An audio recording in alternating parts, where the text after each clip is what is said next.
Hi friends, blouse cutting master class 1ல இன்னைக்கு நான் எடுத்துக்கிற டாபிக் என்ன அப்படின்னு பாத்தீங்கன்னா, ஒரு லீஃப் நெக் பேட்டர்ன் எப்படி டிரா பண்ணி கட் பண்றதுன்னு பார்க்க போறோம். நான் சொல்ற இந்த மெத்தட் நீங்க ஃபாலோ பண்ணீங்க அப்படின்னா உங்களுக்கு வந்து லீஃப் நெக் டிரா பண்றதுக்கு ஈஸியாவும் இருக்கும், பெர்ஃபெக்டாவும் வரும். லீஃப் நெக்கோட அவுட்லுக் டயக்ராம் இதுதான். இது பாருங்க எவ்வளவு சூப்பரா இருக்குன்னு. இந்த லீஃப் நெக்கு வந்து நம்ம ரெண்டு விதமா டிரா பண்ணலாம். ஒண்ணு வந்து அப்படியே கையிலேயே வந்து ரஃபா நீங்க டிரா பண்ணிடலாம். நல்ல எக்ஸ்பீரியன்ஸ் இருக்கு அப்படின்னா நீங்களே வந்து ரஃபா டிரா பண்ணிடலாம். இன்னொரு மெத்தட் என்ன அப்படின்னு பாத்தீங்கன்னா, மெஷர்மெண்ட் வைஸ் நம்ம மெஷர்மெண்ட் வச்சு எக்ஸாக்டா மார்க் பண்ணி டிரா பண்ணிட்டு கட் பண்ணுவோம். அதை தான் வந்து நான் உங்களுக்கு இப்ப சொல்ல போறேன். பொதுவா வந்து நம்ம ஒரு நெக் கட் பண்ண போறோம் அப்படின்னா அந்த நெக் கட் பண்றதுக்கு முன்னாடி நம்ம வந்து ஃபர்ஸ்ட் பேப்பரை வந்து ரெண்டா ஃபோல்டு பண்ணிடுவோம். பேப்பரா இருக்கட்டும் இல்ல கிளாத்தா இருக்கட்டும் ஃபோல்டு பண்ணிடுவோம். அதுக்கப்புறம் வந்து நம்ம மார்க் பண்ற ரெண்டு விஷயம் என்ன அப்படின்னு பாத்தீங்கன்னா, ஒன்னு நெக் வித், இன்னொன்னு நெக் டெப்த். அதாவது நெக்கோட அகலம், நெக்கோட உயரம், இந்த ரெண்டுமே வந்து நம்ம மார்க் பண்ணிடுவோம். சோ அந்த மார்க்கிங்ஸ் வந்து நான் இங்க பண்ணிருக்கேன்.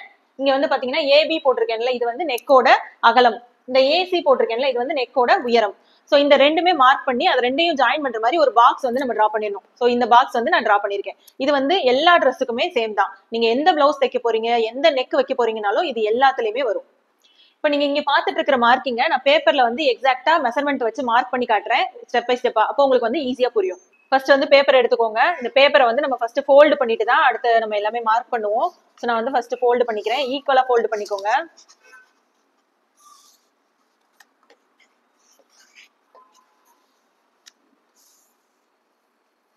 ஃபோல்டு பண்ணி முடிச்சதுக்கு அப்புறம் நம்ம ஃபர்ஸ்ட் என்ன மார்க் பண்ண போறோம் அப்படின்னா, நெக்கோட அகலம், நெக்கோட உயரம், நெக் வித், நெக் டெப்த் ரெண்டுமே மார்க் பண்ண போறோம். சோ வந்து உங்களோட மெஷர்மெண்ட்ஸ் என்னவோ நீங்க அதுக்கேற்ற மாதிரி மார்க் பண்ணிக்கோங்க. நான் வந்து இங்க நெக்கு வித் வந்து 3 inches மார்க் பண்ண போறேன். நெக் டெப்த் வந்து 8 inches மார்க் பண்ண போறேன். கீழேயும் வந்து அந்த 3 inches நெக்கோட வித் இருக்குல்ல, அதை வந்து நீங்க மார்க் பண்ணிக்கணும். அப்பதான் உங்களுக்கு மெஷர்மெண்ட்ஸ் வந்து எக்ஸாக்டா கிடைக்கும். இப்போ வந்து நான் மார்க் பண்ணதை நேம் பண்ணிடுறேன். ஏன்னா அப்பதான் உங்களுக்கு வந்து ஈஸியா புரியுன்றதுக்காக. இது வந்து ஏ, இது பி, இது நெக் வித், இது நெக் டீப், இது வந்து சின்னு எடுத்துக்கலாம். இப்போ வந்து இந்த நெக் வித்தையும் இந்த நெக் டீப் டெப்த்தையும் வந்து நம்ம கனெக்ட் பண்ண போறோம். ஒரு பாக்ஸ் போட்டு நான் வந்து ஜாயின் பண்ணிக்கிறேன். ஸோ இந்த பாக்ஸ் போடும்போது இந்த மாதிரி எல் ஸ்கேல் யூஸ் பண்ணி ஜாயின் பண்ணிக்கோங்க. ஏன்னா எல் ஸ்கேல் போடும்போது தான் நம்மளுக்கு வந்து மெஷர்மெண்ட்ஸ் வந்து எக்ஸாக்டா கிடைக்கும். நான் வந்து பேட்டர்ன் மாஸ்டர் ஸ்கேல்லயே வந்து எல் ஸ்கேல் இருக்கு, அதையே யூஸ் பண்ணிக்கிறேன்.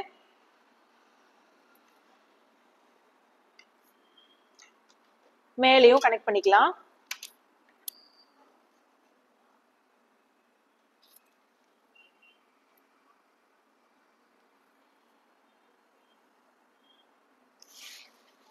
இப்போ வந்து பாக்ஸ் போட்டாச்சு. இந்த லீஃப் நெக்கோட ஷேப் வந்து எக்ஸாக்டா கிடைக்கணுன்றதுக்காக ரெண்டு இடத்துல நம்ம வந்து 1/2 inch மார்க் பண்ணுவோம். அது எங்க அப்படின்னு பாத்தீங்கன்னா, ஒரு 1/2 inch வந்து இங்க இருந்து இந்த கார்னர்ல இருந்து மேல 1/2 inch மார்க் பண்ணுவோம். இன்னொரு 1/2 inch வந்து பாத்தீங்கன்னா இங்க இருந்து ஒரு லைன் போட்டுட்டு அந்த லைன் மேல ஒரு 1/2 inch மார்க் பண்ணுவோம். சோ நான் ஃபர்ஸ்ட் 1/2 inch வந்து மார்க் பண்ணிக்கிறேன். இந்த இடத்துல 0.5 நான் நோட் பண்ணிக்கிறேன் உங்களுக்கு புரியணுன்றதுக்காக. ஸோ இங்க வந்து நம்ம ஒரு ஸ்ட்ரைட் லைன் போட்டுடலாம். எல் ஸ்கேல் யூஸ் பண்ணி ஸ்ட்ரைட் லைன் போடுங்க. அப்பதான் வந்து எக்ஸாக்டா ஷேப் கிடைக்கும். இப்போ ரெண்டாவது 1/2 inch மார்க் பண்ண போறேன். ஸோ இங்க இருந்து கரெக்டா 1/2 inch வந்து இந்த இடத்துல மார்க் பண்ணிக்கிறேன். இது வந்து புரியணுன்றதுக்காக நான் 0.5ன்னு நோட் பண்ணிக்கிறேன். நெக்ஸ்ட் வந்து இந்த லீஃப் நெக் ஷேப்காக நம்ம வந்து ரெண்டு மிட் பாயிண்ட் கண்டுபிடிக்க போறோம். அது என்ன அப்படின்னு பாத்தீங்கன்னா, இந்த பிக்கும் இந்த 0.5க்கும் நடுவுல ஒரு மிட் பாயிண்ட், அது வந்து P1. அடுத்து இந்த 0.5லயும் இந்த லைன் இருக்குல்ல, இந்த லைன்ல ஒரு மிட் பாயிண்ட் கண்டுபிடிப்போம். இது வந்து P2. சரியா?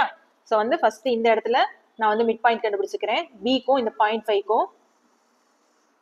இப்ப மிட் பாயிண்ட் கண்டுபிடிக்கிறதுக்கு நம்ம என்ன பண்ணணும்னா, கரெக்டா இன்ச் டேப் வந்து இப்படி ரெண்டா ஃபோல்டு பண்ணுங்க. இந்த இன்ச் டேப் எங்க ஃபோல்ட் ஆகுதோ முடியுதோ அந்த இடம் தான் உங்களோட மிட் பாயிண்ட். சோ நான் வந்து ஃபர்ஸ்ட் மிட் பாயிண்ட் கண்டுபிடிச்சிட்டேன். இதுக்கு பேர் வந்து P1 நான் வச்சுக்கிறேன் உங்களுக்கு புரியணுன்றதுக்காக. பின்னாடி நீங்க ரெஃபரன்ஸ் பாக்குறீங்கன்னா ஈஸியா புரியும். அடுத்து வந்து இந்த லைன்ல ஒரு மிட் பாயிண்ட் கண்டுபிடிக்க போறேன். சோ இங்க வந்து இன்ச் டேப் வச்சுக்கோங்க. இந்த இன்ச் டேப்பை வந்து ஹாஃபா ஃபோல்டு பண்ணுங்க. இன்ச் டேப் எங்க ஃபினிஷ் ஆகுதோ அந்த இடத்துல ஒரு மார்க் பண்ணிக்கோங்க. இந்த மிட் பாயிண்ட்டுக்கு பேர் என்னன்னா P2. இப்போ வந்து இந்த மிட் பாயிண்ட்டுக்கு இடையில உள்ள கேப்ல வந்து ரவுண்ட் நெக் வந்து நம்ம ஃபர்ஸ்ட் டிரா பண்ணிடணும். ஸோ அந்த ரவுண்ட் நெக் டிரா பண்றதுக்கு நான் இந்த ஃப்ரெஞ்ச் கர்வ் ஸ்கேல் யூஸ் பண்ணி டிரா பண்ண போறேன். பாருங்க. ஸோ இந்த மாதிரி ஃப்ரெஞ்ச் கர்வ் ஸ்கேல உங்களோட ரெண்டு மிட் பாயிண்ட் மேட்ச் ஆகுற இடத்துல கரெக்டா ரவுண்டு எக்ஸாக்டா ரவுண்டு வர மாதிரி வச்சுட்டு டிரா பண்ணிக்கோங்க. ஸோ இந்த மாதிரி மூவ் பண்ணி பாருங்க, எங்க கரெக்டா மேட்ச் ஆகுதோ அந்த இடத்துல வச்சுட்டு நீங்க ரவுண்டு டிரா பண்ணிக்கலாம்.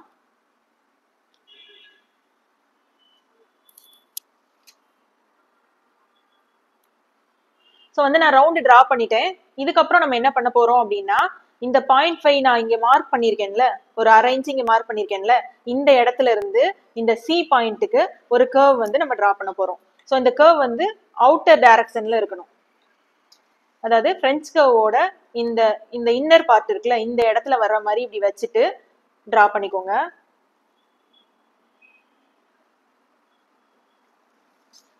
இப்போ வந்து நம்ம லீஃப் நெக் டிரா பண்ணியாச்சு. இதுல பார்க்கும்போது உங்களுக்கு லீஃப் நெக் டிரா பண்ணிட்டோமா இல்லையா அப்படின்ற மாதிரி தான் இருக்கும். இதை நீங்க வந்து இந்த ஸ்டெப்ல அப்படியே வந்து நீங்க இந்த இடத்துல இப்படி கட் பண்ணிட்டு நீங்க இந்த பேப்பரை ஓபன் பண்ணி பாத்தீங்கன்னா உங்களுக்கு லீஃப் நெக் வந்து எக்ஸாக்டா ஃபார்ம் ஆயிருக்கும். இப்போ வந்து நான் கட் பண்ண போறேன். கரெக்டா அந்த சி பாயிண்ட்ல இருந்து ஸ்டார்ட் பண்றேன். அந்த எக்ஸாக்டா அந்த கர்வ்லயே கட் பண்ணிக்கலாம்.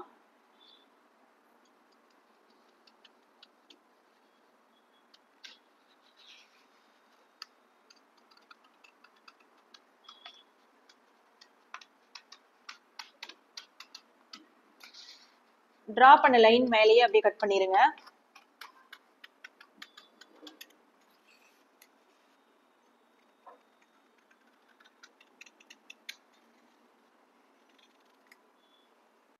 இப்போ இந்த பீஸ் நம்மளுக்கு தேவையில்லை. இப்போ நான் ஓபன் பண்ணி காட்டுறேன் எப்படி இருக்குன்னு பாருங்க. லீஃப் நெக்கோட ஷேப் எவ்வளவு அழகா நீட்டா இருக்கு பாருங்க. இதான் லீஃப் நெக். இந்த லீஃப் நெக் எவ்வளவு பெர்ஃபெக்ட்டா ஃபார்ம் ஆயிருக்கு பாருங்க. இந்த மாதிரி நம்ம வந்து மெஷர்மெண்ட்ஸ் வச்சு மார்க் பண்ணி கட் பண்ணும்போது தான் நம்மளுக்கு வந்து லீஃப் நெக் வந்து பெர்ஃபெக்ட்டா கிடைக்கும். ஸோ இந்த பெர்ஃபெக்ட் மெத்தட்ல நீங்க கட் பண்ணணும் அப்படின்னா நீங்க வந்து இதே மாதிரி நீங்க பேப்பர்லயும் கட் பண்ணலாம், இல்ல கிளாத்லயும் கட் பண்ணிக்கலாம். இதே மெத்தட் நீங்க ஃபாலோ பண்ணி. உங்களுக்கு இந்த வீடியோ பிடிச்சிருந்துச்சுன்னா மறக்காம லைக் பண்ணுங்க, உங்க ஃப்ரெண்ட்ஸ்க்கும் ஷேர் பண்ணுங்க, மறக்காம சப்ஸ்கிரைப் பண்ணுங்க. தேங்க்யூ. பிளவுஸ்க்கான பேப்பர் பேட்டர்ன் நான் சேல் பண்றேன். இதுல வந்து 30 செஸ்ட் சைஸ்ல இருந்து 44 செஸ்ட் சைஸ் வரலும் ஒவ்வொரு செஸ்ட் சைஸ்க்கும் எல்லா பேட்டர்னுமே நான் ரெடி பண்ணிருக்கேன். பிளவுஸோட back, front, sleeve, waist band, princess cut எல்லாமே இருக்கு. நார்மல் பிளவுஸும் நீங்க தைக்கலாம், பிரின்சஸ் கட்டும் நீங்க தைக்கலாம். இந்த பிளவுஸ் பேட்டர்னை நீங்க யூஸ் பண்ணி ஈஸியா வந்து டக்குன்னு நீங்க கட் பண்ணி ஸ்டிச் பண்ணிடலாம். நிறைய பேர் வந்து பிளவுஸ் ஸ்டிச் பண்ணுவீங்க.